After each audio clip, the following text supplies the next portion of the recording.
Both my cats and the crate, maybe a little bit. We didn't move that. That's fine. It's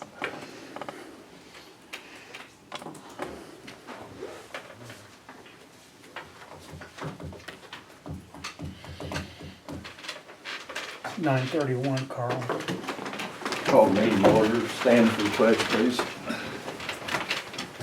I pledge allegiance to the flag of the United States of America and to the republic for which it stands, one nation under God, indivisible, with liberty and justice for all. Start off with public comment. Normally we allow you to talk up to 5 minutes, but if you need to go over, that's fine too. So anybody that wants to speak up, go right ahead. I'd like to start off just by asking something about these, do I need to stand? Nope, you can, You know, with the solar panels going in. Just your and name. everything. We need your name. I'm Oh. sorry. Brent Foster. Okay. But, you know, there's terrace, a lot of water, a lot of erosion in that area.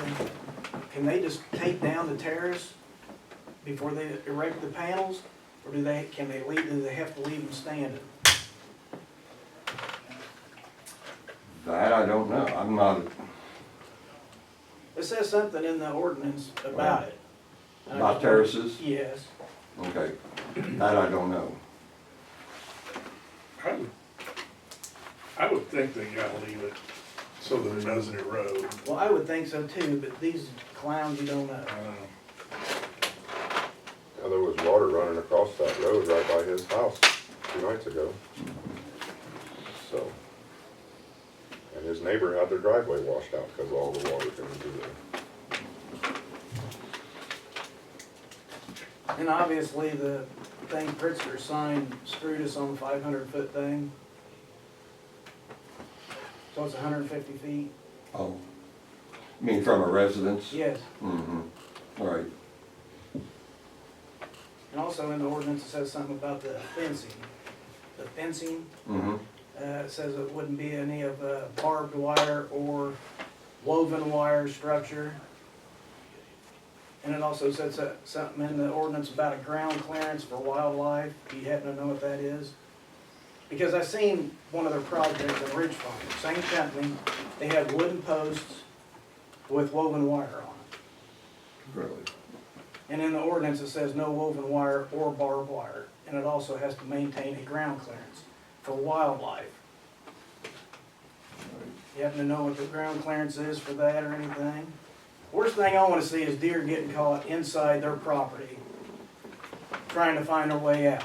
Because once an animal gets into a structure like that, they can't get out. Right. I know some of the wind farms that I saw, there's like a 6-inch or maybe even a little less ground clearance above the ground, like for rabbits to get through and Right, well, stuff there's a like that. major creek that comes through there, there's a bridge on the road. Mhm. And I don't know how they would ever block that off to, you know, with the water, that force that comes Right. through there, Mhm. and to keep wildlife out of it.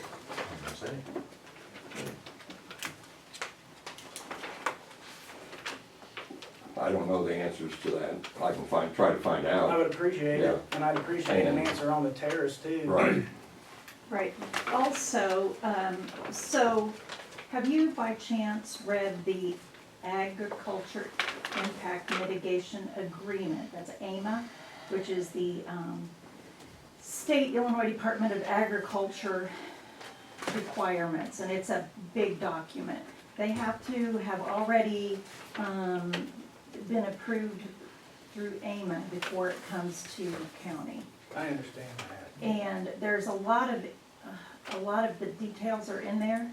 But as far as some of these smaller things, we cannot be more strict than what the AMA and the state laws say. Right. But also during the building phase, they also have to come in for a building permit, and we have some flexibility there.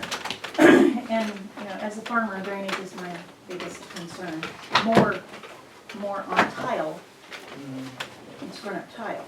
But, in the building permit phase, which we will know more if they come to us, because they have to have a binder full of paper. And that gives us some idea of what they've already proposed or committed to. But we also have some flexibility then during the building permit phase for an area like yours, which is different from me. I'm up on the prairie, I'm not flatland. Right. So I did drive that last week. Mhm. Beautiful ground down there. Beautiful.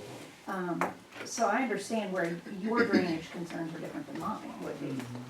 But we do have some flexibility if it's not Major, stated major otherwise. drainage issues right there. I can see it. Well, I about Major. lost my car in a gully on a gravel road, and that was before this last rain, so I get what Right. you're saying. There's so much water that runs out of the, even the terrace work isn't proper. There's so much drainage coming off towards that road.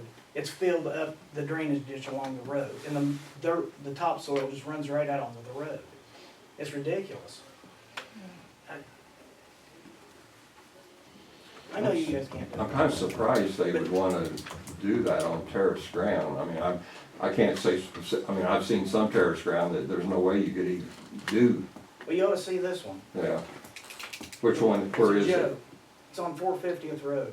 The east-west road, Yeah, right, just off 16, yep. yeah. Is it from, like, go down the Conlog and back It's west? 1,458 Yeah, hundred. yeah. Yeah. That ground's a disaster. It's not even fit to put cattle on. I mean, it's ridiculous. I can't believe they're doing it. Right.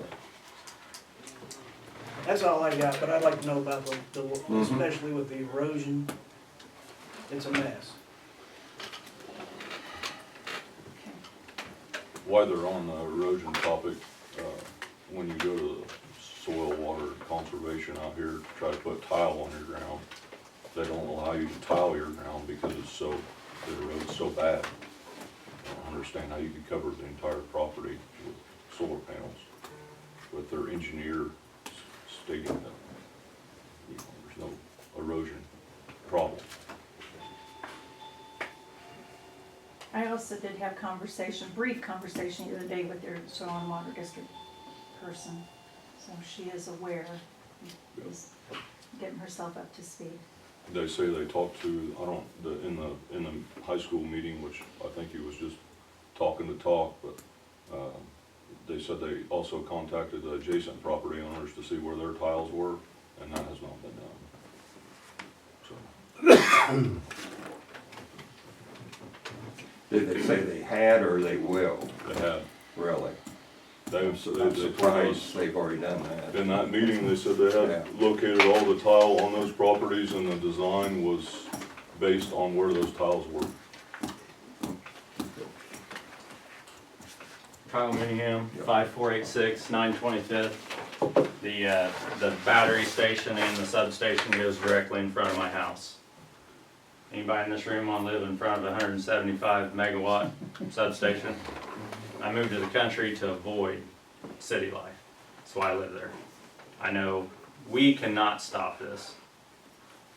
My question is, what can the county do to make it better? That's why I showed up. My taxes have doubled. It costs me more to live in my home now without a house payment and an interest payment than it did when I moved in there in 2009. Taxes and insurance cost more. You guys are taxing me out of existence. Are you in unit 4 or 95? For 95 is worse. So now I gotta live in front of a substation and a battery station that's more than likely gonna go in because we can't stop it, and that's the state we live in. I don't blame anybody in this room.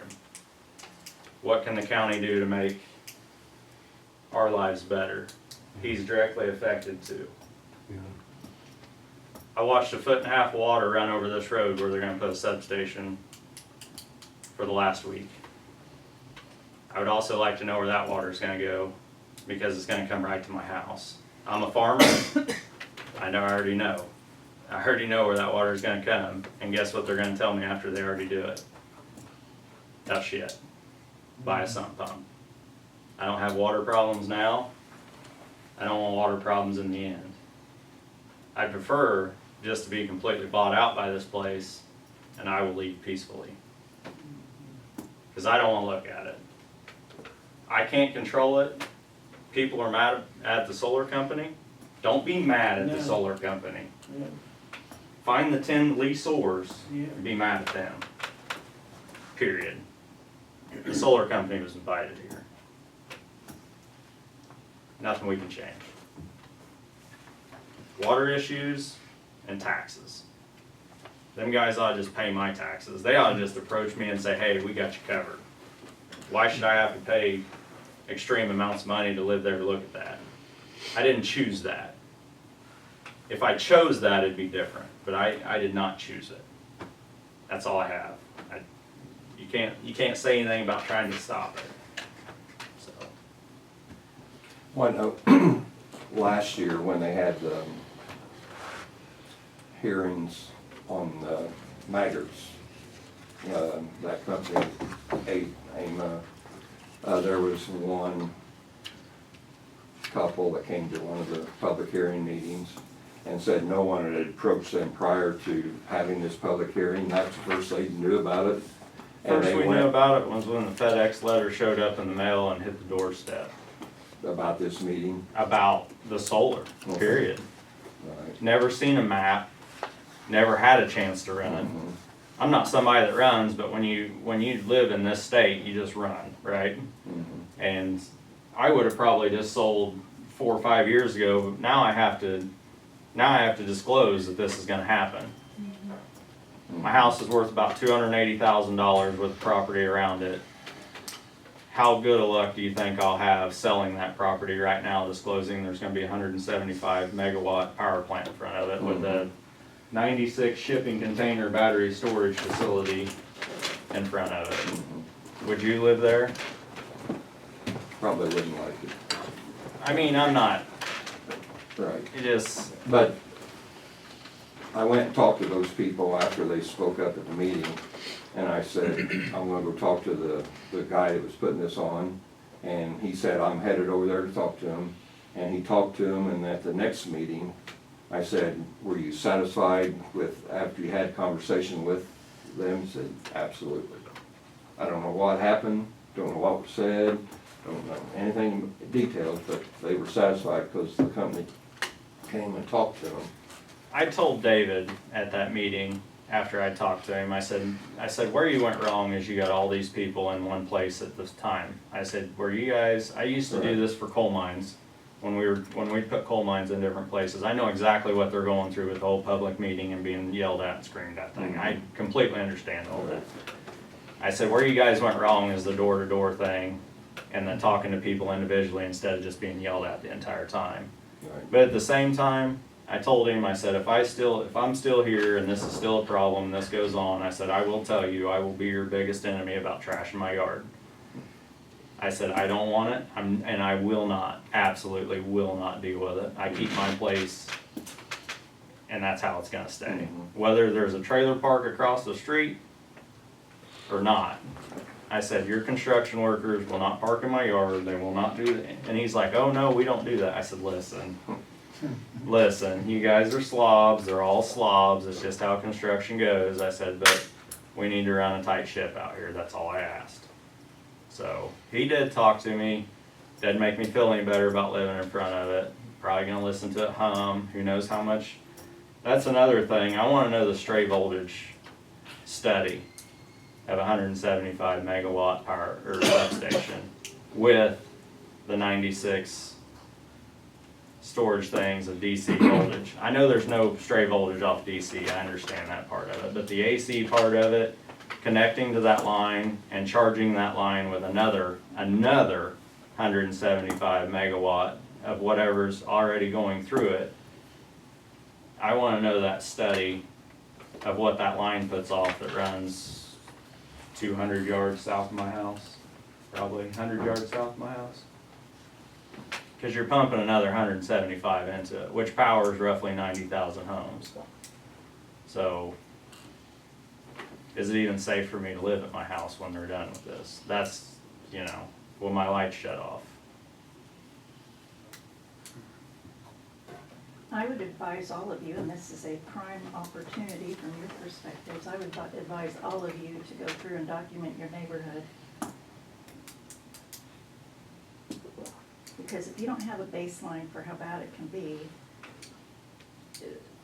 you don't have anything to fight with. And I won't go into it, but I thoroughly understand the stray voltage topic. That isn't in the AMA. I'm not saying it shouldn't be. That's because they just don't, they'd rather people just not know about it and then it doesn't exist, right? We forced a power line to move, the main Illinois, Indiana line to move Yeah. due to that, so I get it. But yeah, you guys need to establish some baseline photos and anything else that you can document. And I would do that now. That's all I have. I appreciate the county's time. Thank you. Did you express your opinion to the people that own the land where the solar farm's going in? I just wondered. They pay taxes. It's none of my business what they do with their I just land. wondered if you had talked to them at all. They don't care. Yeah. If they cared, they would have come and talked to me before they did Right, it. exactly. And you can. Nobody tells me what to do with my money or my land. I'm not gonna try The to, reason why I asked, because I get the Champaign paper, and they're talking about putting solar farms up in that area. A lot of people express their opinion, they don't want them in. right, But they can't do anything about it, but at least they express their opinion about putting them in close to their land. And they publish it in the paper, so I Yeah. just wondered if you had talked to the people on the land. the only thing I can tell this county, just being a farmer, we own ground in Vermillion, right next, all the way around. We've been approached, offered buku money. We are farmers. We're proud farmers. All right, And I will tell you right now, I will put that ground in Vermillion up against any ground in the world, not the state, not the country. That is some of the best ground in the world you guys are getting ready to cover up. yeah. You can't scream feed the world and then cover it up with solar Yeah, it's panels. like And that ground out there Yeah. is second to none to the world, not the country, not the state, the world. That is prime farmland you guys are covering up. They are covering up out there.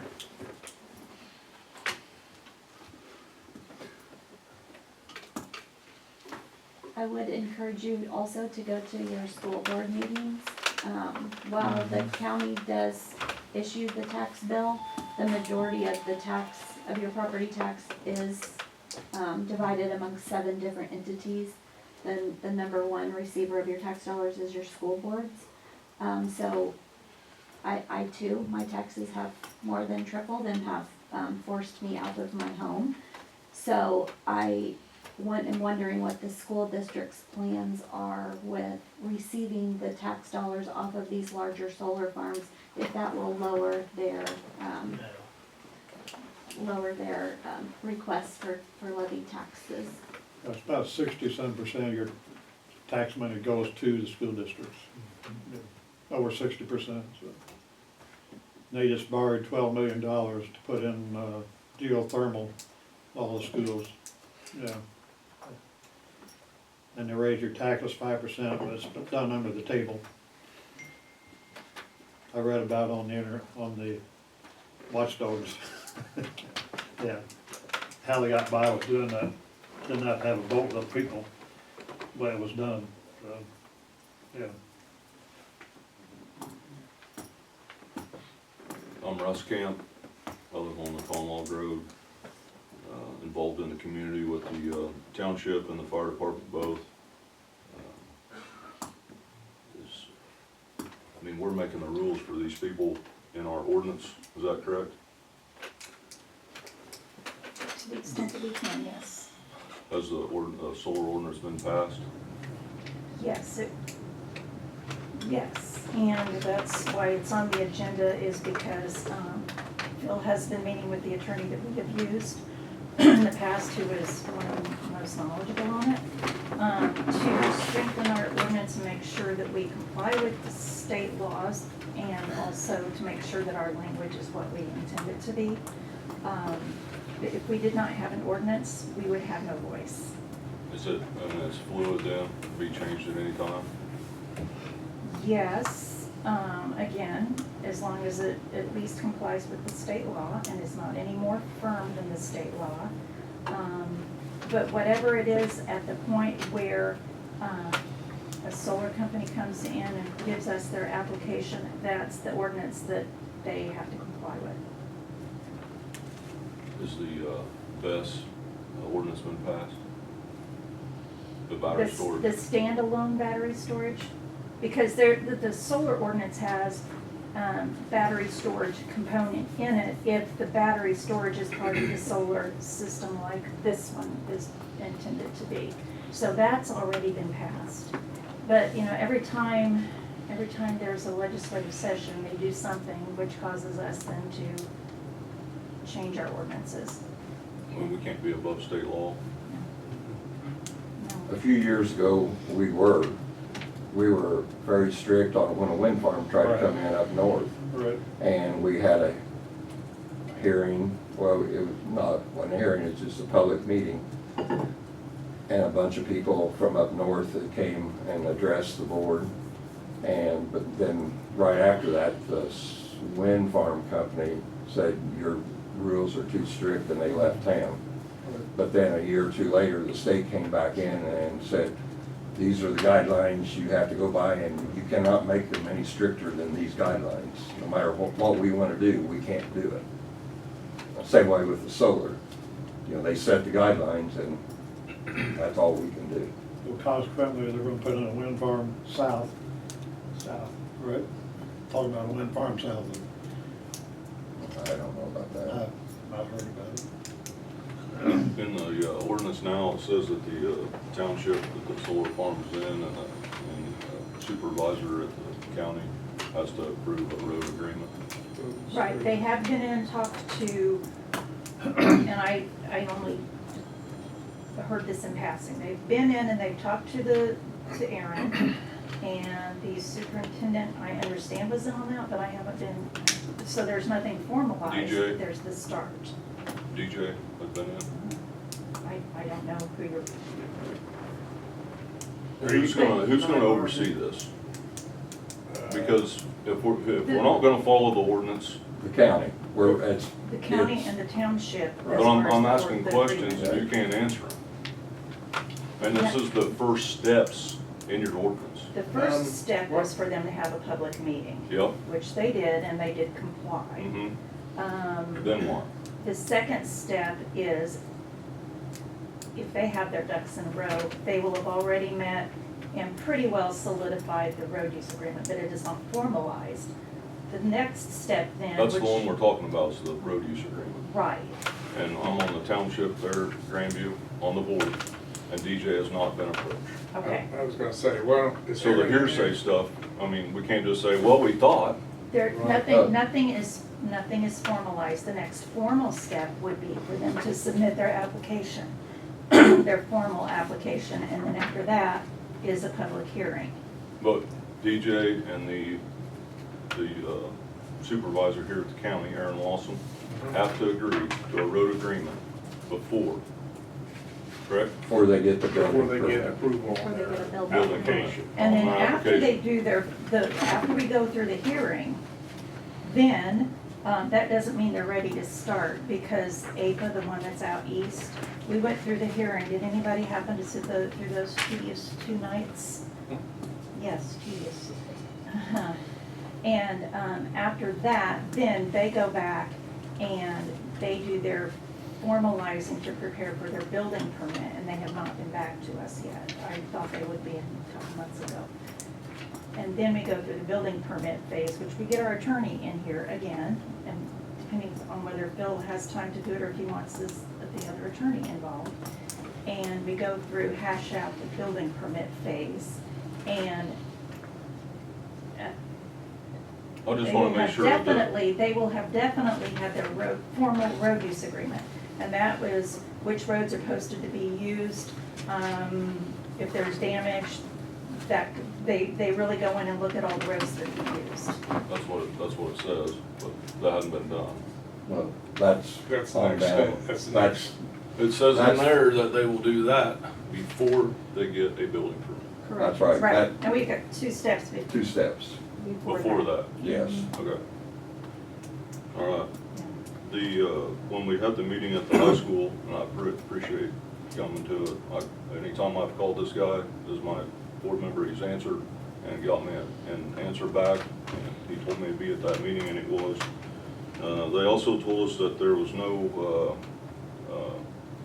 in the ordinance, that there was no specific planting of trees in that ordinance along the fence or the distance from the property, adjacent property, and that is clearly stated in your ordinance that that was done.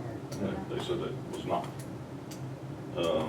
We'd like to look at getting something a little more in a three-step,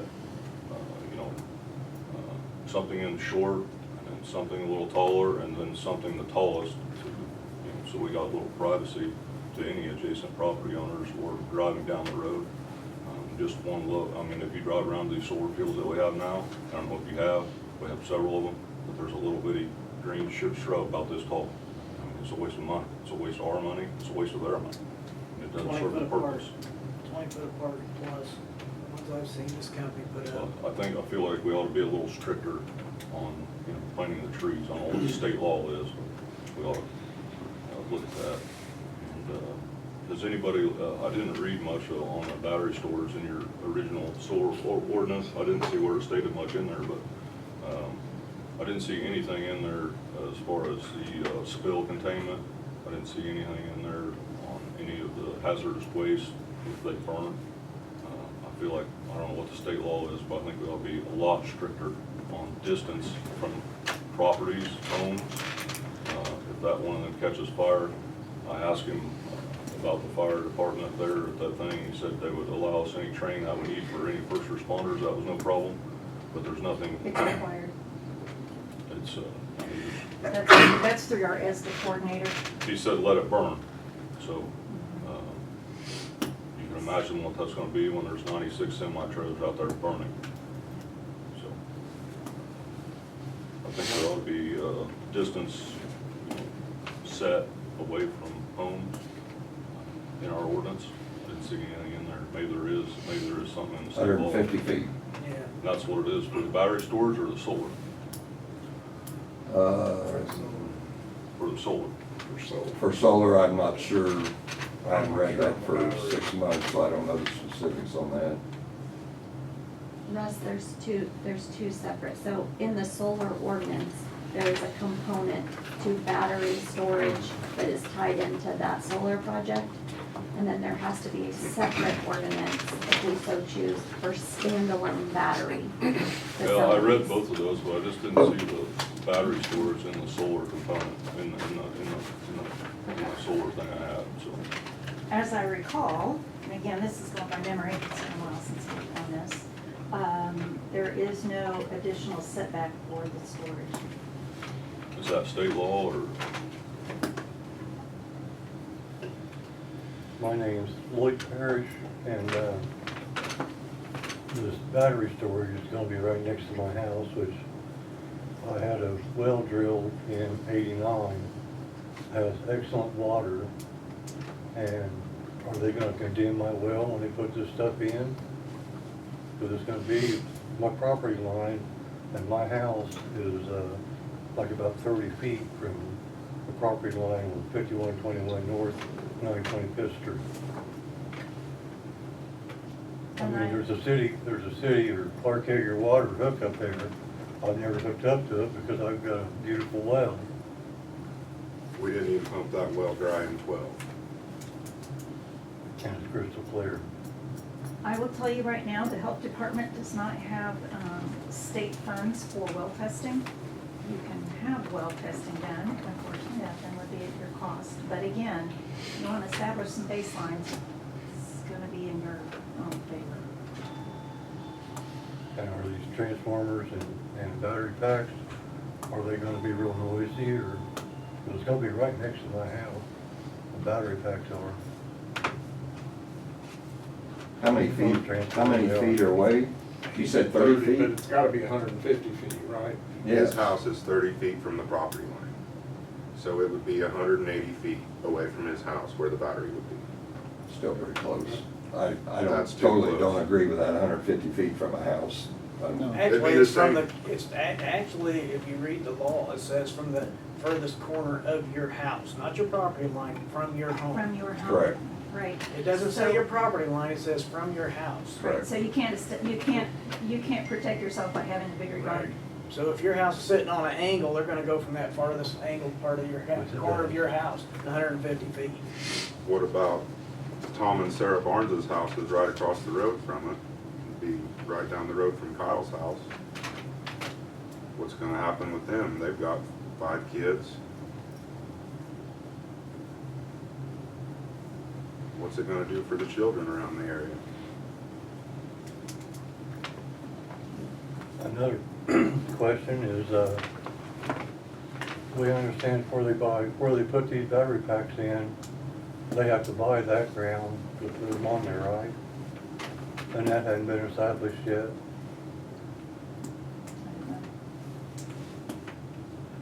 If you were at the meeting, you saw what their plan is, but I don't know that they have purchased that piece. Right. How much property tax will go to Grandview Township from them? They will give, as part of their, when we do the public hearing process, they will give us a nice shiny sheet that talks about what it will be. I talked to the treasurer and supervisor of assessments this week because the only solar system we have right now in the county is the little one that's just north of Kansas. But it's not on the property taxes yet, or it went live in '24, so it's not taxed until the '25 tax sheet. So I don't have a baseline. And I certainly wish I did, because Well- they'll tell you it's a lot of money. Based on what I've been told on the project out east, which is roughly 200 megawatt facility, the estimated additional property tax, it's not a property, there's property taxes, which is based off the acres, but then there's another tax that the state has set up based off of the megawatts, and it will generate roughly $1 million in tax money per year. And that money is distributed just like regular property taxes are. So of that $1 million, Crestwood School District will get $600-some thousand. What, I don't know what percentage the township gets, less than 10, isn't it? So you take 10% of $1 million, that's what? Grandview. Is there any state law on the property taxes for the property that it touches? Is there any state law, anything that says you can make them pay the taxes on any property that touches it? No. So we can make that law, make that rule? I can't imagine that would fly if it went to court. Do you wanna try it? I mean, why not? Is that Andy Pike question? We do Right. have an attorney that is for counties all throughout the state of Illinois, and he is the expert that we typically use in this, in developing our ordinances and comparing our ordinances with other county ordinances, especially for unzoned counties, which is what we are. So we could ask him if that can be added to our ordinance. I know we've asked him to weigh in on some amending to our ordinance and using local electrical IBW workers for any of these solar projects that go in versus them being able to use whatever labor they choose. That was brought up also in the meeting. That was a joke.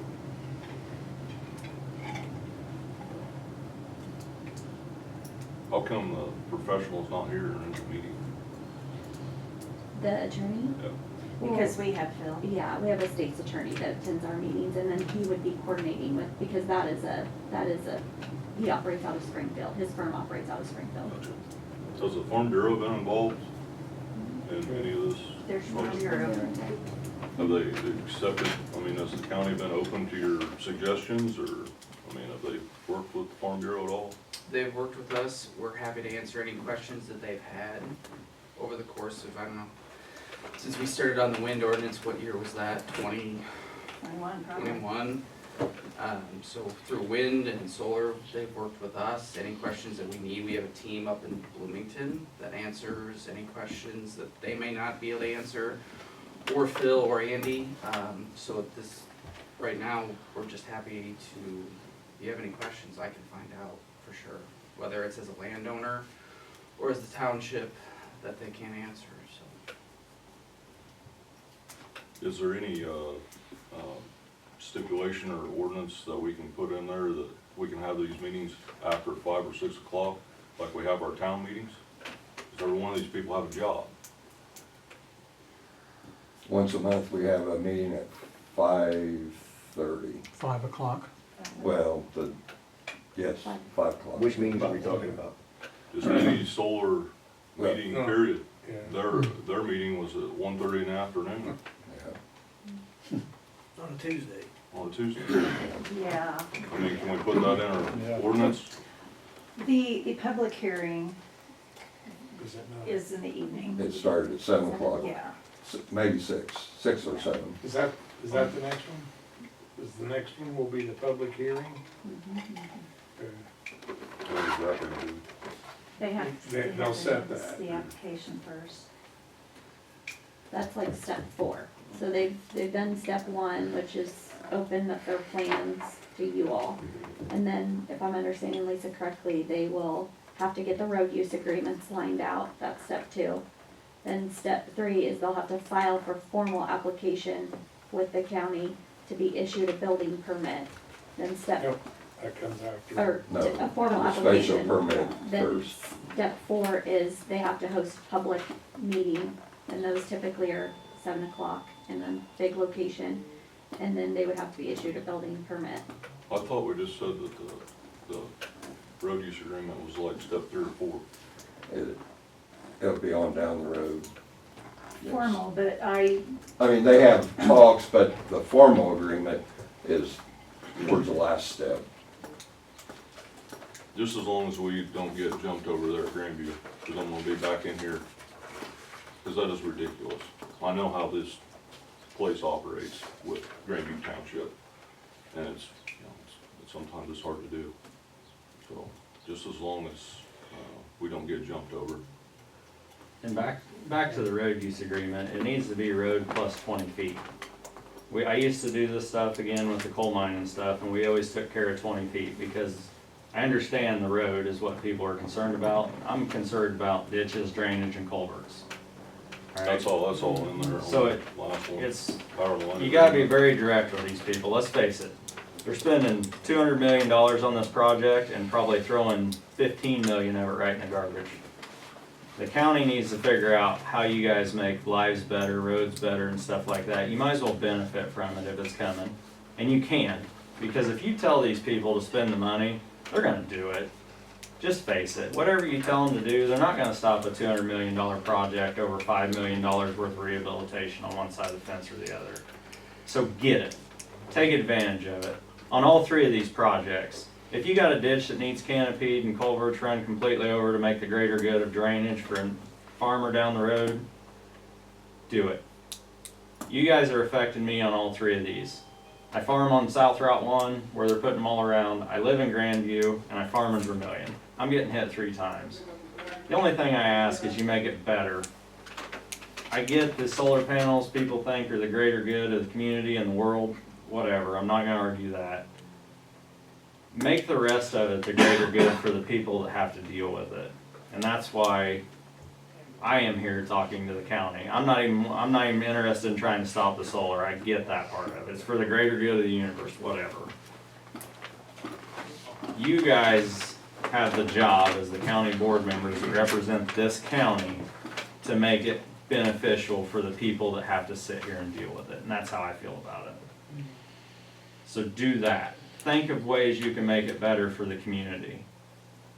Take advantage of these people. They're taking advantage of us. That's how we feel about it.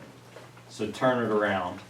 As county board members, drive down the roads past my house and look at the drainage problems and make these outfits fix them problems.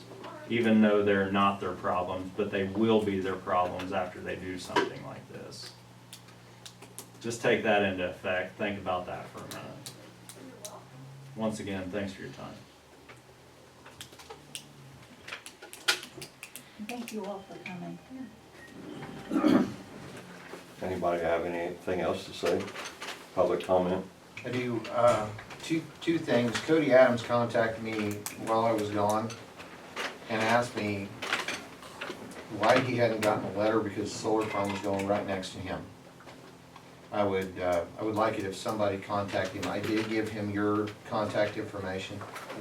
He's pretty worked up over it too, because it's gonna go right next to his property and his house, and he doesn't like it, and he said he didn't know anything about it. So that's basically for him. Cody's like a family member to me, and I'm concerned with his thing. My other thing doesn't have to do with solar. It has to do with joint dispatch and design of future joint dispatch. I've done a lot of thinking about this over the last week, and I want to read something that I've written. It may take just a minute.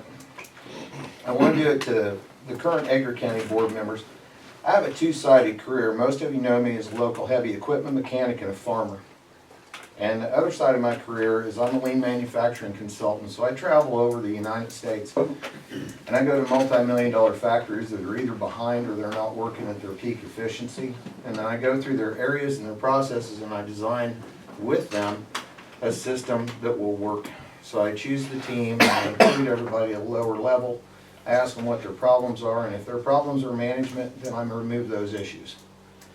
The parameters of my occupation are to review the current process, to determine the bottlenecks. I align and involve the associates by educating them and changing their philosophical views. Basically a paradigm shift. I repair the problems involving the experts, and the experts are those people most closely related to the current failing processes, or we call those the value adders. Those are the ones that are answering, in this case, they're the ones that are answering the phone, they're the ones that are replying to the calls, and they're the ones that are running around. They know what's going wrong, and if you don't talk to them, you're missing out. I remove those obstacles that the experts face, and if those obstacles are management or engineering, I make them not be involved, because they have a paradigm, they have a current idea that their way is the way, and there is no other way, because they designed it that way. I allow the experts that are most closely related to the problems to fix them and find their own solutions. We test the processes and ensure significant improvements have been made. Hold on, I'm out of scope here. There are two types of people in a process. There are the value adders. The value adders are those that are most closely related to the process and that are the most knowledgeable. And then there's the non-value adders. The non-value adders are there and they're necessary, but they really don't do the job. Management is the non-value adders, in this case the county board, and possibly other people who are involved in it if they do not respond to the calls, such as the sheriff. If the sheriff's not responding to the calls, he's a non-value adder. He's necessary because he's a management person and you have to have that, but he's not a value adder because he's not closely related to it. Many times the associates or the value adders are not the problem. These individuals are not allowed to make changes because they are not empowered to do so. Management, either direct supervisors or engineers or upper management, whatever it is, county board members, sometimes are the root of the problem. And it has to do with four different things. It's arrogance and ignorance, ego, and unwillingness to allow value adders to have a voice for significant obstacle change. We've always done it this way. This is the way we designed it. You're going to stay with it. You don't know what you're doing, which is when we blame the person that's doing the job and we haven't told them how to do it, or we haven't explained to them, or we haven't worked with them to make it work. And you can't make that decision because you're not part of it. And they're definitely part of it. So we've had issues with dispatch for a minimum of about 20 years. And the current people running the show may not be the best ones to design future process. When I say this, I want to say I absolutely appreciate every single year you guys have spent doing this. There is no money involved in it. There's no glory involved in it. You're doing it specifically for the people. But I think the incoming sheriff, the chief of police, and the chairman of the 911 board are absolutely people who should be involved in it. Opposing views are imperative for good choices. I suggest involving people that have been aware of the issues and are skilled enough to design the systems that work and are sustainable. Samantha McCarty is on the county board, and she has nothing to do with these decisions that are getting made. She is probably more knowledgeable than anybody sitting in this room. Troy Eads, highly knowledgeable on it. Chris Ray, a value adder who is highly knowledgeable of it. And Jesse Lusader, and I know Jesse has argued with the county board before, but he can quote laws and look up things that I have no idea how to do. In my ignorance, and I don't think I'm the right guy for the job. I know how to pick a team, but I don't know anything about this stuff, and it would take me a year to figure it out. So I'm not saying I need to be involved in it at all. What I'm saying is that these other people should be. In my ignorance, I once asked somebody, what will it take to change public perception of Edgar County government? And I asked it the wrong way. And that person explained to me that transparency, inclusion, and prudent decisions would go a long way to help. And I really appreciate that. At the beginning of the conversation, I was myself, and sometimes I should not be that. But I really listened to what they told me. While choosing your groups, I would suggest that choosing these experts and talking to the people most affected by the current issues should design the future process. As managers, we have to have the wisdom and maturity to step aside when necessary for the betterment of the process and the end goal. The safety and service of Edgar County is what we're talking about. Like I said, I'm not the guy to choose this. I'm not the guy to design it. But we have to include the people that we need on the team to make it right. I urge the county and the 911 board to require no less than 2 plans for the best overall plan to approve and execute by, what I mean by this is I require the county to have at least 2 plans and the best overall plan to be approved and executed by the 911 board, and then also approved by the county board. If you have 2 plans, even though they're opposing plans, you have to listen to those opposing views in order to open your mind and shift your paradigm to complete a process that is sustainable, because everybody has to have ownership of it. There's 20 people in this room right now, and 8 of them are for solar. That leaves a remainder of 12 people. 7 are against this, and there's 5 remaining, and I haven't spoken to 2 of them. Okay? If you were to do a vote right now on our procedure, I would almost guarantee you that everybody would vote for a different process to design joint dispatch. And again, I do not want to tarnish anybody's tenure on the county board. I just think you're not doing it the right way. And I really want you to think about it. That over there is not just the jail. It's the Edgar County Public Safety Center. It's got it on 2 of the walls. You put the sign up there. It's not the jail. Everybody says it's the new jail, and the sheriff should have complete control over everything in the new jail. We've had a consistent problem with dispatch, and we haven't had that problem because of, I think we've had that problem primarily because it hasn't been managed correctly. This is from an outside point of view. This is what I do for a living. So, if I'm saying that, and I've only been in it for 3 months, and I've made that decision in my head, I think you all ought to really think about it. And again, I appreciate every single thing that you have done. I would just like you to do this right, because me and him are going to be sworn into the county board in December.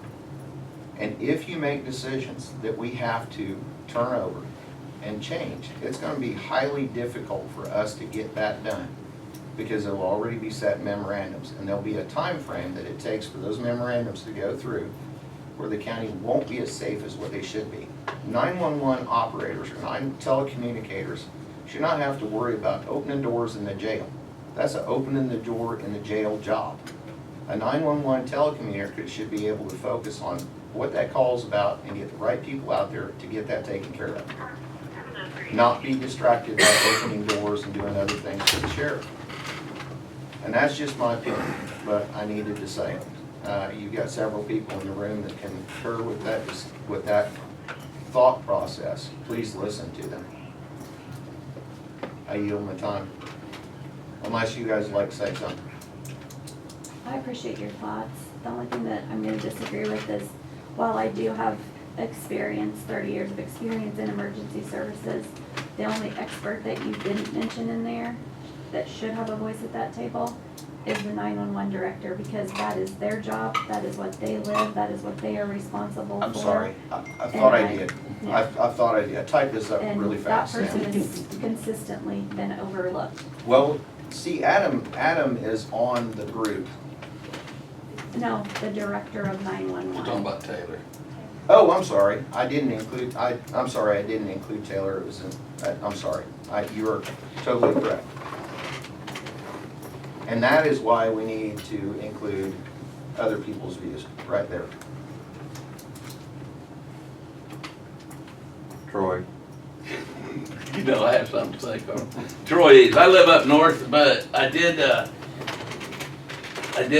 get the notice of the meeting of the solar project. And I started doing research. I went down a rabbit hole and I looked up GIS and who owned the property and who the leaseholders were. And it just amazed me how many of these people aren't affected by it like you all are. So my heart goes out to all of you all. I understand why you're here. But I live up north, but they're talking about wind coming through there. So it does interest me. And I've done a lot of research, and there's some interesting things. And I think the county board, hopefully if you continue to work with the locals, the townships and the county, that it can all be better, like Mr. Mooneyham said. You're not gonna stop it, but hopefully you can put some things in place to make your lives better. And from Russ, from your point of view, I think you said fire department, that's one thing I looked at. I have experience of seeing those best systems when I was in 14 years in Indianapolis for a company that delivers small packages. It's a Fortune 50 company. But it was neat to see the battery backup systems at a transfer station, because the company was a rural co-op, and what they did was they didn't generate power, but yet they sold power, distributed it. So they'd have to buy power, but they would buy power on the off-peak time at 2 cents a kilowatt, charge the batteries, but then discharge them at peak time. So it's kind of neat for the consumers in that process. But this was over in Greenwood, Indiana, and they only had 4 trailers with those batteries in them. And I don't know how big this battery system is that they're looking at putting them on ours here. 96. But that's a lot, right? And that would be concerning from the fire. As a fire chief in Hume, on a lithium fire, there's nothing you can do but let it burn, right? And it's hot, and it is a lot of other bad things going in the soil. So I think some of those plans need to be thought of if they're gonna put that battery system on those solar farms. But my heart goes out to all of you, so keep up the fight. So that's the first thing. Next thing is, you guys all know that I have 911 stuff. And before I waste a lot of your time, have you guys had any meetings yet, Carl, for the committee? One tomorrow. Okay. So I printed off a statement that I want to hand out to y'all at what Scott said, and I won't bore y'all with it, but I'll let you read it. And I'd ask that you read it and understand it, and I'm sure y'all do. And I did go to the website. I couldn't find the ordinance on the website for that, but I was also looking for your all email, but I know some of you don't look at email, or I would have just emailed this to you. But this is just about me and the history and what my thoughts are on the 911. And I'm going to continue to try to be part of the support for that. And I hope that you guys continue to explore those joint dispatch opportunities and strategically make it like I said, sustainable for the future. Include the people that need to be included, be inclusive. I get it, what you're saying, Carl, about having smaller group meetings so you can get to the point. Initially, Huh? just Right, an initial meeting, But I- that's all this is. right, but I No think that, decisions are gonna be made. I think that, regardless, if you have two people, it should start that way, but, and build the foundation. However, there needs to be total inclusiveness with a lot of people, I right? agree, eventually. In order to get that done. But I think the people that you would bring to the table aren't all that far off on views on wanting to accomplish what we need to accomplish. With that being said, I would ask that you have these meetings that are open, transparent, and inclusive. And I, like I said, I like coming. I think that this county board has been very great about letting people talk, and I appreciate that. And I'm not asking for anything but just my opinions, and I've done a lot of research, I've done a lot of things. But the first order of business would be for the county, what I would like to see is for the county board to all agree on it, right? That it needs to happen, first of all. Like joint dispatch? Right. I think, for the most part, I think everybody feels it needs to. But with that being said, I would ask, and I know the chairman's not here, but I'd ask for y'all to review that. And it's just a resolution saying that you all agree that there needs to be a strategic organization group set up to explore joint dispatch. And what that does, it just puts it into a resolution that there will be a group established for that, composed of the right players. And it explains it all out, state's attorney can look at it, but those are the things that I have to say about it. And I know a lot of this had to do with this study session with the wind ordinance. I looked at the agenda, there's not a lot about 911, but we can talk about that at other study sessions. But I think these talks need to keep happening, and I just encourage to be inclusive on it and open. So we're not going in different routes, you know what I mean? I'm around town a lot, as most of you know, since I live in town, but there's so many people who have no idea what's going on.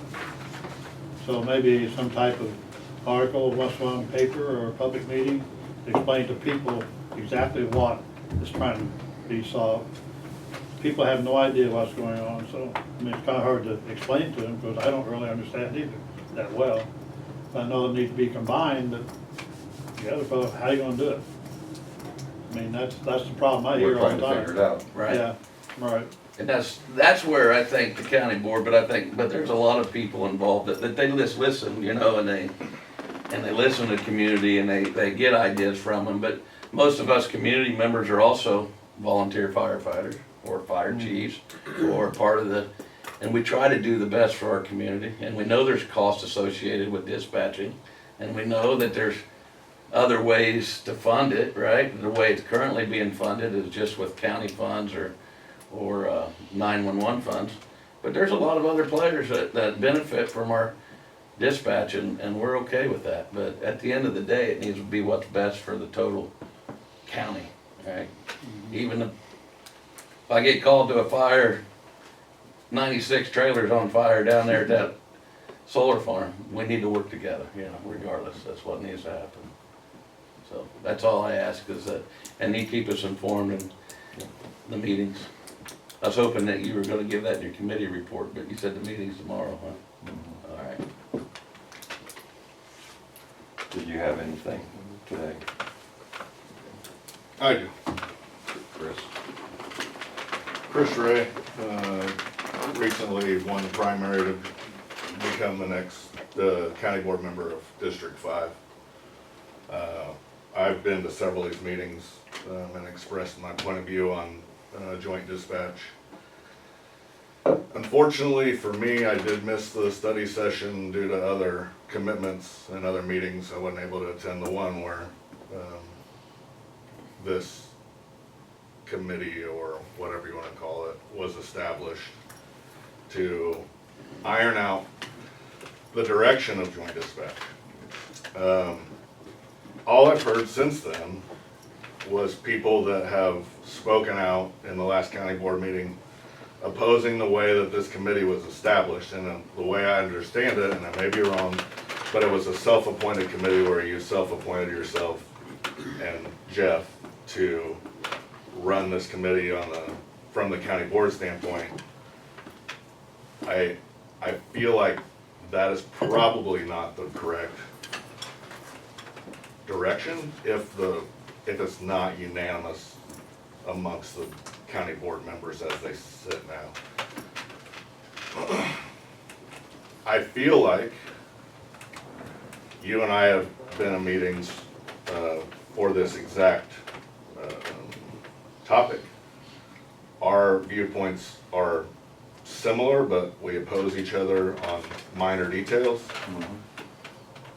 And when Tim spoke out in the county board meeting with his concerns on the self-appointed committee, your response was that you have heard the opposing viewpoints. My concern with that is even though you have heard the opposing viewpoints, you have shown no openness to take them into actual legitimate concern or to adjust your point of view. I feel like there is a push to shove a rough version of a joint dispatch into the new jail because of a timeline that you guys hope to keep. But I would request that either A, the committee be comprised of people with opposing viewpoints, because I feel personally that you have basically just Stack the deck. Stack the deck, thank you.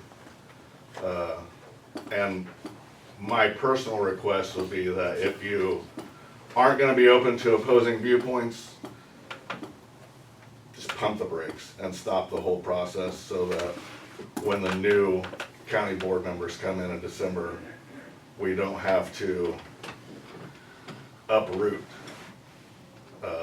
people that are already trying to get comfortable in a new facility, because that is government. It's not that we are gonna come in and vengefully uproot people. It's that there is a current problem, there has been a current problem. We realize there's a problem, and shoving it in there and pretending like there isn't a problem isn't a solution. Go ahead, I'm sorry. Go ahead, Sorry. Scott.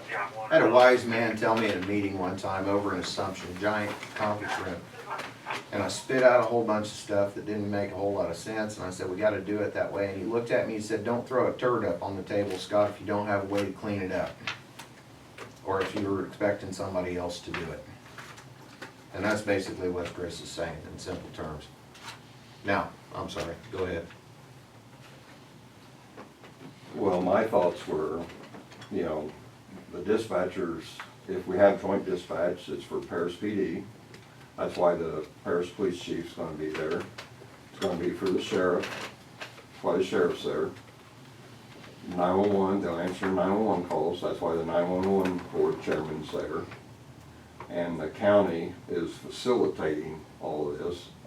And that's why I wanted to hear the point of view from those people, because they're leading, they're in charge of all these different the three departments that the joint dispatch will be answering for, to get their thoughts, get their ideas, and see if they can come to not my decision, their decision. They're the ones, because they're not answering the calls for me. I mean, they are answering for the county, because it's part of the county, but get their thoughts, see if they can come up to some kind of agreement, and then we have to present it to other, I mean, they can't make that decision. No, they can't. However, this planning process is the very first step. It is absolutely the most important fundamental step, because when you go to this meeting and you guys come up with ideas, when you come back in and report to the board, you're not reporting different plans, you're reporting what we have come up with as the best solution, and the board generally thinks man, they did put some thought and process into this, and let's do it. If you're not willing to listen to fundamental points, or I guess opposing points of view. Well, I think I've heard that for the last several months. You have, and you're not willing to accept any of it. How's that? Because you're super closed off, Carl, because you are not unbiased in this position. You are the former sheriff, and you want it to be as you were as the sheriff. But it's not my decision to make, it's those people. Then step back. I'm just trying to How get many members are on the sheriff committee? 3. 3. Let a different person run it. You are so powerful in the county board and the sheriff's department right now. You So are. you're thinking I won't, whatever they come up with, I I'll say, think- no, you can't do that? No, I don't sir. have that control. No, sir, I you think kinda you're out do. of touch. No, I don't. You do. I'm not gonna, no. If they think this is the way it goes, they make that decision. I don't make that decision. I'm sorry, I don't make that decision. How many meetings have we had with the dispatchers and the first responders all together? Have we had one meeting with dispatchers and first responders and asked those people? The sheriff's committee's met with them and their union rep. All together. We're talking about Paris, Edgar County, the hospital. Have we had a meeting with all those people that are directly affected by this? Where they're all together in the same room? The answer is no. I And don't if think you we can't be have. unbiased, what is the problem with stepping back and letting another member of the sheriff's committee fill your spot? I made a statement at the last meeting, if you can't decide on who's gonna be on the committee, how you gonna solve the problem? Thank you. I made that comment, maybe I got in trouble, I don't care. I like it. But if you can't decide on a committee, how are you gonna decide on how to work this out, right? Yes. Yeah, As I said earlier, sometimes it's better for a manager who is not associated with the direct process to step back and have the maturity and the wisdom to say, maybe I'm not the guy to do this. Maybe Jeff Wood's not the guy to do this either. And maybe Jeff Woods isn't the guy to do this either, because there have been things over the past 20 years that haven't worked out. And I know you've worked really hard to make them work. But sometimes you gotta call in somebody else to design it. And also Rich Wilson's involved in the meeting. Well, I highly suggest he is. Yeah, I mean, I forgot him, but yeah, he's. And Taylor And bottom line, Taylor needs to be overseeing the dispatchers. Everybody agrees with that. There ain't no doubt about that. So she should be at the meetings. Has So- anybody in the county board reached out to other county boards to see the ones that are successful, how they do things? Well, that's a good point, Kyle, because only On 4 solar, counties. so I would like Oh, I'm this sorry, county, go I ahead. would, on 911, on anything, right? On solar especially, anybody that's affected by solar or has been affected where the solar farms already are, has anybody in this county board member called that county to get any kind of perspective, do, not to do, anything? Them people are the people that I'd call first. What to expect, what went wrong, what went great, how do we do, what would you do differently next time? Has anybody on the county board called any other counties to I ask? don't call This is the anybody, first but meeting I you get come the to. Champaign paper. And every week there's an article about We solar have farm. talked I didn't know They about have- this one, I got called and, They have talked about the ordinances before, but there were. I'm not worried about the community- ordinances. There were never any community members. I'm here worried expressed. about the success of it. I'm over it going in, now I want it to be successful, and I want it to be successful for the entire community. Same way at the jail, the 911, whatever, success. The county board needs to worry about success on everything they do. Get over the whole, I'm great, and reach out to people that know that it went great or what went wrong to make it successful for the citizens of your county. Only, Just be successful on everything. only 4 other counties in Illinois, I would reach out past Illinois. the way that we do. I reach out in Indiana, reach out in somewhere that's successful and knows how to spend their tax dollars. Reach out to people that are successful. You know, call Florida, they've got it going on down there. They don't even have property tax. Figure that out. If you guys need to figure out the counties, let me know and I'll try to reach out and get county board members you can call down there. They've apparently figured it It's out. a gubernatorial vote in November, just as an FYI. But to answer your question, both Lisa and I don't know about any other county board members, but I can speak for Lisa and I, we both have attended meetings in Springfield with other county board members. There's a United County, Lisa, what's his? United County Councils. County Council, where we do go and talk with them about their solar ordinances, their battery, Good, standalone great. battery storage, what worked for them, what didn't work for them. Andy Kite, who is the state, the county attorney at the state level, who represents all of us, everybody in this room, he gives presentations on what state law dictates, and to be completely frank with you, state law puts us in handcuffs. When I say us, I mean county boards. They put you in handcuffs on what you can and cannot put in your ordinances. That's why the standalone battery storage ordinance is on pause, because we were so strict on wind and solar that the state said, watch this, we'll overrule you, now this is all you can have in your ordinance. Not the state, just Pritzker. Correct. Pritzker done all the shit. He doesn't live Correct. next to a He solar doesn't field. live anywhere near a farm, he doesn't live anywhere near a solar But or at the battery same time, when storage. you guys have meetings with these solar companies, and I'm telling you out of experience in Illinois and Indiana, of the whole energy thing and putting things where people don't want them to go, you guys have the power, because I've sat in the meetings, you guys have the power to put the little things in, and they will do it. I promise you. These people are not gonna ruin a $200 million project or jump through any more hoops than they have to over spending a few more $1 million on. We've built schools. We've built public centers for people to play basketball at as a coal mine outfit. We've done it just because they threw that in there, and it was easy, and it was pennies. $300-400 million coal mine, spend a couple $1 million to make the community happy, are you kidding me? Done. That's all I'm saying, is that you guys have to think outside of the box to what could be beneficial. Hey, buy us all new police cruisers, and we'll call it a day. That's couple $100,000, they'll be like, do it. New fire truck, new fire station, I'm sure Grandview Township, I know they can, for a fact. I know they could probably use all the fire equipment in the world, even though they won't combat this solar farm. They could still use the equipment all over fire station, Vermillion Fire Station, they can all use the equipment. They can use the parks, the equipment. Trust me, just think outside of the box, throw it in there, and they won't even bat an eye. Because we know it's gonna happen, because it's something you guys can't control, once again. So just make it better for the citizens, make it successful for the citizens. Does anybody else have anything else? We're about ready to move on, but I don't want to shut off anybody if you want to say something. Okay, thanks. I think this has been a very good meeting. Normally they don't happen like this, but I'm glad you all come and express your opinions. Well, I hope I didn't offend you. I think you're the best sheriff that we've ever had, in my opinion. I've been alive for 58 years, I've been around a little bit.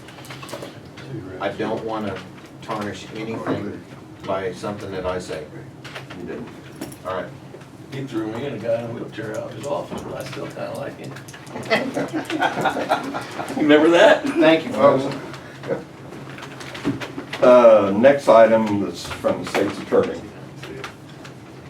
I have a couple items here. One was the memorandums were distributed to the county board. I have first the state's attorney asset forfeiture funds and Article 36 seizure funds. Currently, our office has separate bank account for both of these items. It's kind of a tracking nightmare, not really a nightmare, but it's just an extra step that our office has to do that's kind of unnecessary. Talked to the county treasurer, Don, and he said that the funds could be created, they just need to be essentially a resolution that creates them, and then funds to be transferred from the state's attorney's bank accounts that we have at Longview Bank into these funds. And I have a resolution that the county board could consider, and then it would essentially direct Mr. Wiseman to open the funds and then for us to transfer the funds into those accounts. And that would be, we would close out the bank accounts, and then it would make sure that all the funds are accounted for through the county treasurer. I have a question. It says 12.5 of the net proceeds are allocated to your office for appropriate use. What happens to the balance of the funds? A portion of it goes to the arresting agency or police department that's part of the seizure, then another percent goes to the state police. And statute lays out how it's all distributed. I can't remember where it all goes, but it goes to other different agencies. The arresting agency also gets some of the funds as well. Okay. So where are the sheriff's funds being housed now? Well, we haven't done, it was, I believe, it was done on occasion under previous state's attorneys. I think Mr. Isif was not a big proponent of seizures, as he believed it kind of promoted policing for profit. And so they didn't utilize it a whole lot, only in exceptional cases. So I believe that, I'm not sure where, it might just go to the general fund for the sheriff's department. I'm assuming they would receive a check that would be deposited somewhere. I don't know where that money goes though, as far as if the sheriff department receives, they have a special bank account, or if it just goes into their county general fund. There's an 800 fund that it goes into. Okay. I don't know which one it is. I don't have that in front of me. You startled me, Jeff. I didn't realize you were on the phone. Big brother's watching.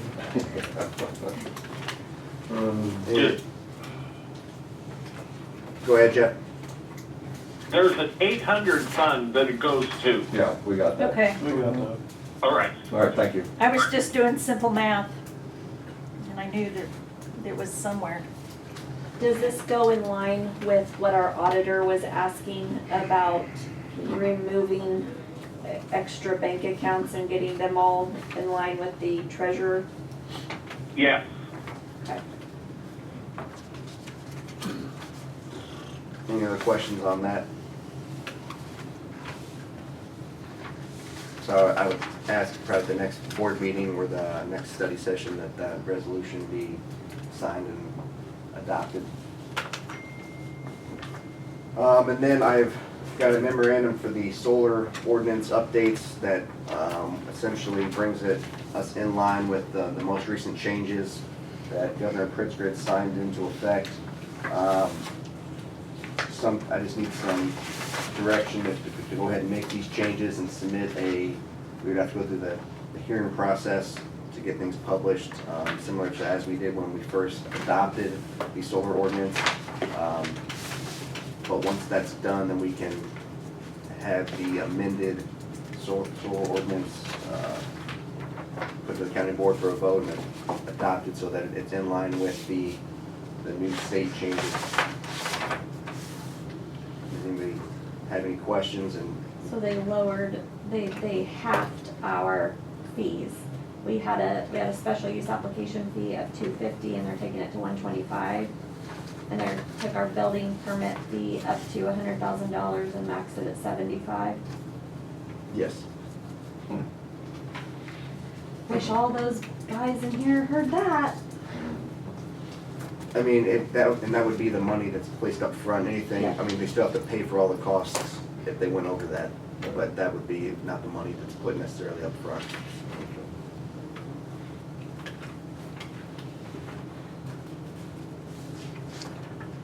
So I will work on preparing an amended ordinance that makes these changes, and then we'll need to set it for a public hearing. The second part about this, the shrubbery. So we currently have a continuous line of native evergreen foliage shrubs and trees for any part visible to non-participating residents located between fencing and property line. No height or commercially reasonable limitations. It is now required to be changed to screening is permissive but must be commercially reasonable. No earthen berms are allowed. Initial height limit to 5 feet at installation to avoid impairing energy output. And then deletes or softens the mandatory continuous line of native evergreen. That's what Russ was addressing, was concerned about it, is making it even easier for him, basically. I was looking at number 2, extends the time that they have from their initial 3 application years to 5 years. from 3 to 5. 3 to 5 years. Yeah. Yeah. And unfortunately, that's the, Whole lot can change in 5 years, and we've approved something that isn't even what they're, I guess we would catch it in the building permit process, but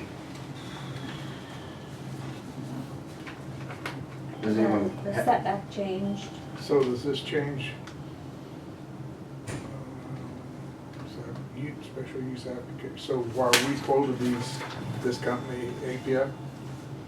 APA would be under the previous ordinance, It would be, even though this, right? Because Because this that didn't- was what was in place when we approved their I wanted to application. stop that, okay. Yeah.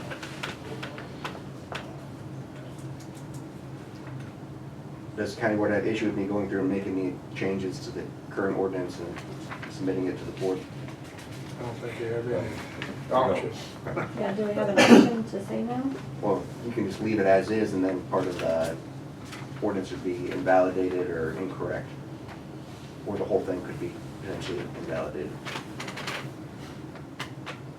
Don't have much choice. Just when you strap your wrist to your ankles, that's all we can do. So currently, we require a decommissioning plan, financial assurance, and remediation per AMA, but it explicitly states now that decommissioning standards and financial assurances shall not be more restrictive than the Illinois Department of Agriculture's standard AMA agreement for solar facilities. And we have to add mandatory farmland drainage plan filing requirements.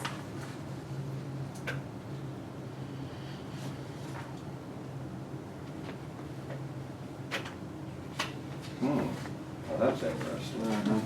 Because when the, whatever the name of the company out east of town, there, we negotiated with them, our attorney negotiated with them to have them put up higher financial services than what was required under the special use conditions. And this is this saying that we can't do that? Under which one? Number 6, 6B. page 3. Under the special use conditions, they, whatever the standard was, which I think was AMA, we got them to agree to put a higher amount Up front. up front. And they could still do something like that. I was gonna say, That, 'cause that would be an agreement made by the company with the county outside of, our ordinances couldn't mandate something more. So technically ours is in line right now with the state statute. So there's no real issue necessarily, even though I've mentioned it here, there's not necessarily an issue that things need to be changed. It's not necessarily, and it actually adds in something about the farmland drainage plan, which is not currently listed. But they could still come in and say that we're going to give you more money upfront because we're expecting something, and we can't use the money otherwise unless they end up using it. So it's not like, they would essentially be getting the money back if it's something that's not used, if they have the capital they could So put we down. can negotiate that with them despite us changing this ruling. Yes, To make it a little tougher to help protect the county and the landowners. yes. And like they came in, I believe they did something to the park in Vermillion, Right, yeah. and that was something outside of any agreement that Right. Kyle was also kind of talking about, where they come Right. in and they right, Right. provide some benefits to the community as well. you get them to agree to it, put it in the contract, then it's legal. Yeah, because they can agree to it, we just can't require it as part of the ordinance. Yeah, 'cause, yeah, I talked to them and they went and talked to the mayor and they bought playground equipment and stuff. And this other company that's working out in that area, they reached out to the township and Vermillion to see what they can do to work with them to help make the community better. And then, as far as the tri-trades stuff, we can't require that they do it. I've looked at Clark County's ordinance and it kind of skirts the line on what's permissible and what's not permissible. We can add in language that we prefer that they use, they enter into the tri-trades agreement, but we can require them because it would be an added hurdle as far as the statute goes. And so it would easily, in my opinion, get thrown out if someone challenged that particular provision of the ordinance. I will prepare some language that will say that we would prefer that local labor be used and that the company enter into the tri-trades agreement, but that doesn't, we can't require it as a condition of them doing the work. But we can put it in the ordinance that it's a preference that they do. It is as far as I can see, the most that we can do without overstepping and potentially making the entire ordinance invalid.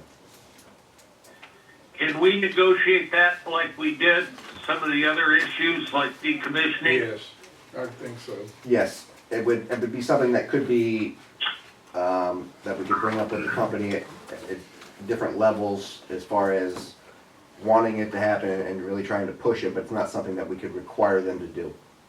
Unless they agree to it as like they would if they were gonna put more money down.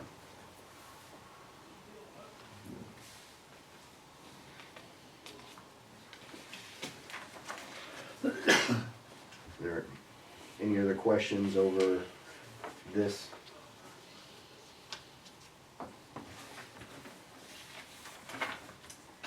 I haven't really looked at this, sorry Carl, I haven't really looked at this EcoCat much, but that would definitely be a lot more applicable to the Grandview project than it would have the Easton project.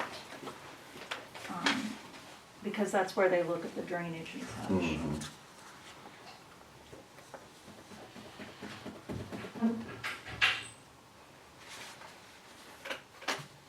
So we need to get, after we look through this, get back with you and let you know how we want you to proceed on this. I'll go ahead and start preparing an amended ordinance, and then, basically, we have. we need to make changes to make it valid, so. Right. And then once we wanna get that done as soon as we can, so then anybody else that's gonna be applying will be under this new ordinance. And then we need to get on the amendment as soon as Yes. possible, yeah. And the Russ or somebody had a question about the battery energy storage systems count as part of the commercial solar energy facilities, and so it's 150 feet setback is the way it's currently set up in our ordinance, and that would apply also to the battery energy storage systems. From the other properties. Well, I'll plan on putting these items on the agenda as you have them ready for the July meeting. Okay. Phil, isn't there, I know when you build a building in Chicago, and some building has a great view of the lake, and somebody wants to put a skyscraper in between it, there's something about the space and the view that you can, I guess what I'm getting at is this guy says he's got his house, if he gets it appraised and they say it's worth this now, and after they build this in, and now his place is worth half of what it was, isn't there something that makes them, wouldn't there be something that would make them liable for that?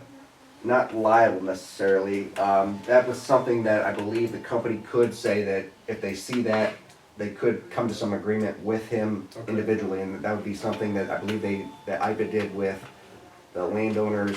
The last one, they met with that family and they talked to them, and they seemed to come to some type of agreement as to what was gonna be done. The problem is that I don't know that how much the appraisal takes into account ultimately the surrounding area to some extent, because the appraisal is based so much on the market value, and the market value is based on what houses are selling for in the area and things like that. And so I know that what's gonna happen is they're gonna come back and they're gonna say there's no drop in appraisal value, just like they did with the IFAS stuff. They said that we have they submitted that 500-page report the night before the hearing, and said, yeah, it looks like all our studies show there's no diminished value in property and everything's pretty much the same. And so. Totally doesn't make sense, because you're also taxed on lake frontage property versus lake view property, and it does take that into account. Like when they're doing comparable sales, they'll say, well, that isn't a comparable sale because it isn't lake frontage, or that isn't lake view, etc. So I get what Philip is saying, like, yeah, that's technically based on sales that have occurred in the area as far as the relative value, but that comparison study takes into account the placement of the property. So it would have to take into account the placement of 160 battery storage units humming In front in yard. front of your front yard Right. versus a tri-color sunset. Right.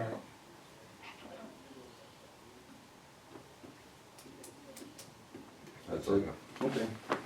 Thank you. Oh, good. Did you have anything? I do not. Okay. Andy? I've been in touch with Ray about the government center and issues in the basement with Ray and with Mark Sullivan. And Mark has talked to Jason Gore, and I know I'm big on wanting Jason to do it because I think he's probably one of the only people on the planet that's got the equipment that we need to do some of the things that need to be done there. So I'm meeting with Mark either this afternoon or tomorrow or the next day. He and I are gonna touch bases and get together. Mark wants to go down and look and see. He goes, he's handled the maintenance out at the high school for the last, I don't know, 10 years. So he says he's got a good working relationship with Jason. And I guess I thought I did too up until, but anyway, we're gonna go, down there, look at it and see if we can't get something done about what's going on down there, because there's water coming in places. It's really complicated. There's different issues that are causing different things that are happening there, so we're gonna try to get one or two, nail them down one or two at a time and see if we can't get that cleared up. So that's all I got. Anything on insurance? No, I contacted Kirk. He said he looks for them to get with us soon. Okay. In fact, I can tell you exactly what he said. I should be receiving the renewal anytime now. So,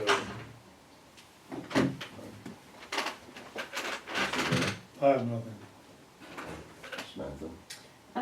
As you guys noticed, Andy and I did get the flags up on the courthouse. They have since slid Over. and fallen. Our first attempt at it was not a huge success, but we have a plan for a second attempt. So once the weather gets nice enough, we'll try to shimmy out there again and risk our lives to try to get that shored up again. Hopefully that we can come to something. I don't know if they'll make it all the way through till Honeybee weekend, but we're gonna give it our go around, our best go around on that. And then the only other thing that I had was Philip on the opioid settlement fund, Fund 862. There's $82,997 in there. I know we've discussed it before that you're in control of that fund and potentially some sort of grant opportunity for that. Just throwing a consideration out there with the living room program closing. Could there be some sort of subsidy to them through that opioid settlement fund in order to try to help them be sustainable a little longer? What's the status on the time capsule? You heard anything? The one they talked about? What do you Well, wanna hear? Somebody, you said something about opening it, and the lady I talked to, she said something about it cannot be open right now, the one in the courthouse, but she said also there's one in by the historical building out on North Main? Historical Society. Another time capsule, so I don't know anything.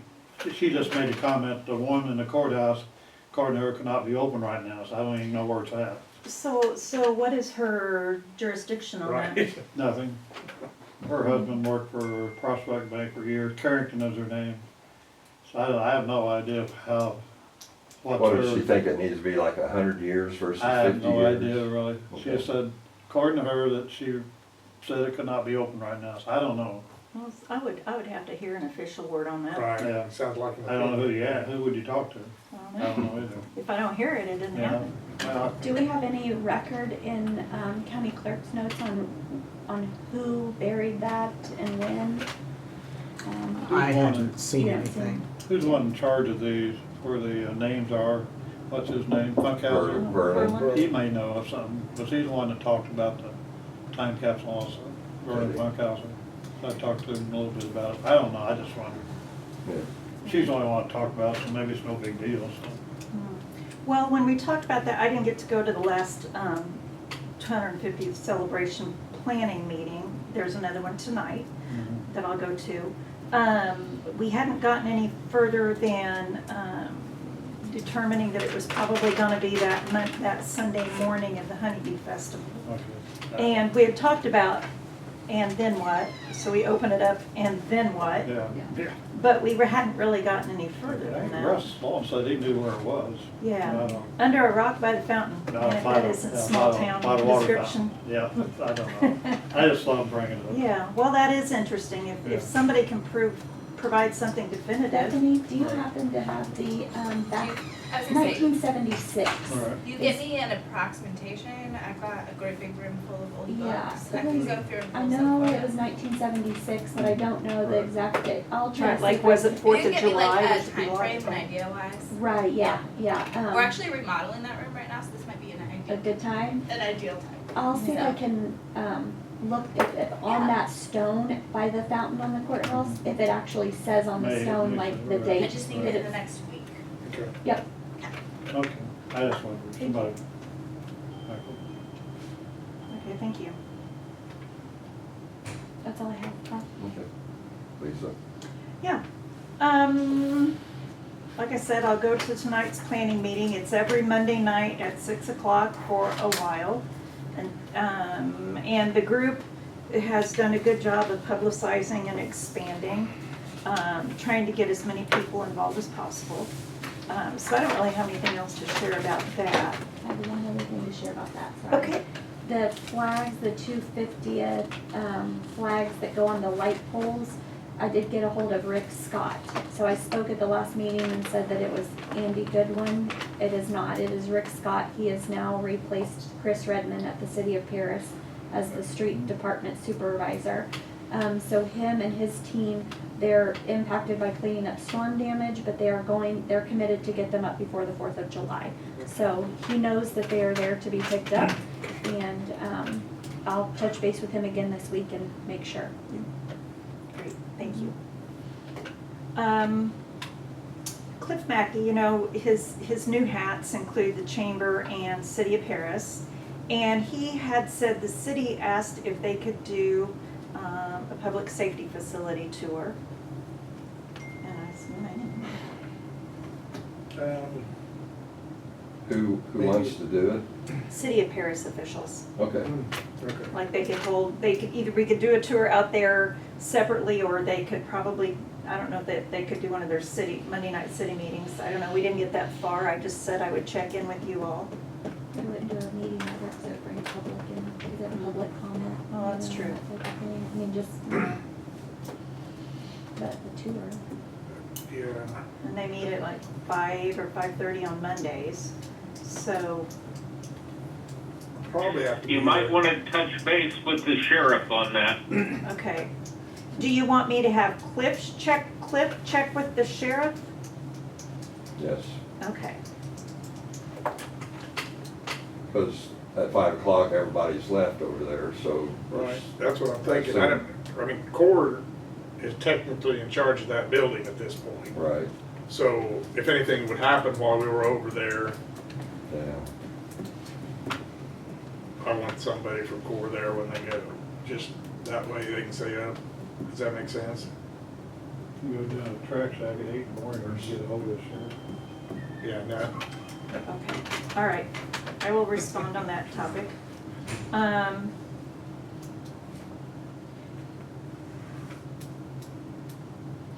I know tomorrow, some of the 911 board members are coming at 11:30 for a tour, but that might not work for the city people if they're working. Right, yeah. Something that Whitetail, which is the Grandview folks, said in their public meeting that they were only going to be asking for a permit for 20 years, but they're stating that the project would be 30 years. thought he said 36, were you there? Did he say I didn't- 36 years? 30 to 40, Yeah. 30? up to 40. Yeah. So, But I think their initial is, but then I think with the ordinance, just from recollection, they can come back and extend that. Like maybe at 5-year intervals or Most something. of the leases have options Yeah. for the project to continue. Right. Same with the IPA stuff, that, I think it was their initial, everything had an option for an extension of 25 years or whatever. I think it was like it's either 25 or 20 year, and then it could go up to 50 years in total. and so what does our ordinance say on that? Nothing. I mean, it would be permissible under state law and the ordinance. I don't think that we could prohibit that unless, it would be overly restrictive probably if we had anything that would say that you can't. Okay, so after the initial approval, then we're kind of out of it, unless Yes. there's something that needs to be, If they tried to add on, that would be something that would need to go through another special use permit application process. Or otherwise, it would be maintenance of the current facility as is.